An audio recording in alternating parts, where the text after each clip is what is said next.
امام ابو ثور رحمۃ اللہ علیہ بہت بڑے عالم اور امام گزرے ہیں۔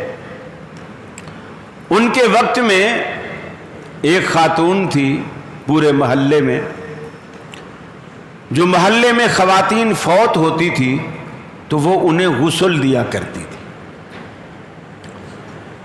وہ انہیں غسل دیا کرتی تھی۔ وہ ایک ہی عورت تھی، اور اتفاق سے جب اس محلے میں فوتگی ہوئی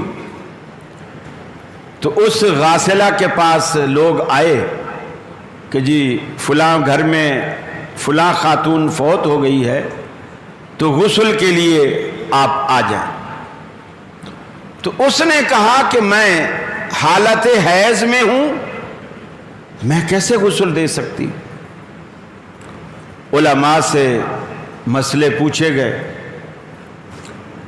جس عالم سے پوچھیں کوئی کہے دے سکتی ہے، اس سے پوچھے دلیل کیا ہے تو وہ بولے دلیل تو مجھے معلوم نہیں، بس میرا ذہن یہی کہتا ہے کہ دے سکتی۔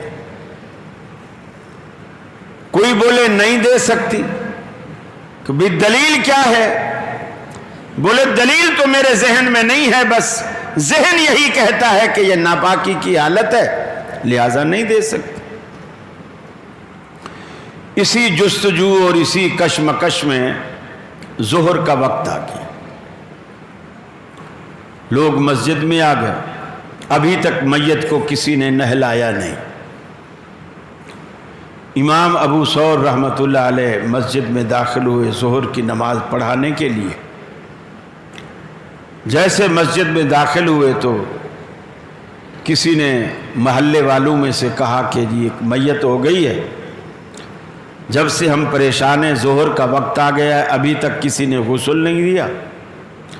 ایک ہی عورت ہے نہلانے والی، اور وہ ناپاکی کی حالت میں ہے، حالت حیض میں ہے۔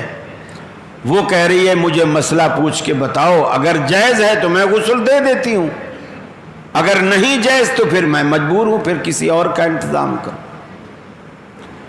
امام ابو ثور رحمۃ اللہ علیہ نے فوراً کہا دے سکتے، اس عورت کو بولو جاؤ غسل دے۔ لوگوں نے کہا جی دلیل؟ امام ابو ثور رحمۃ اللہ علیہ فرمانے لگے دلیل بخاری کی وہ روایت ہے، قرآن کی آیت نہیں، بخاری کی وہ روایت ہے، کیونکہ سب سے پہلے جو بات ذہن میں آ جائے، بخاری کی وہ روایت ہے اللہ کے رسول وضو فرما کر کھڑے ہوئے،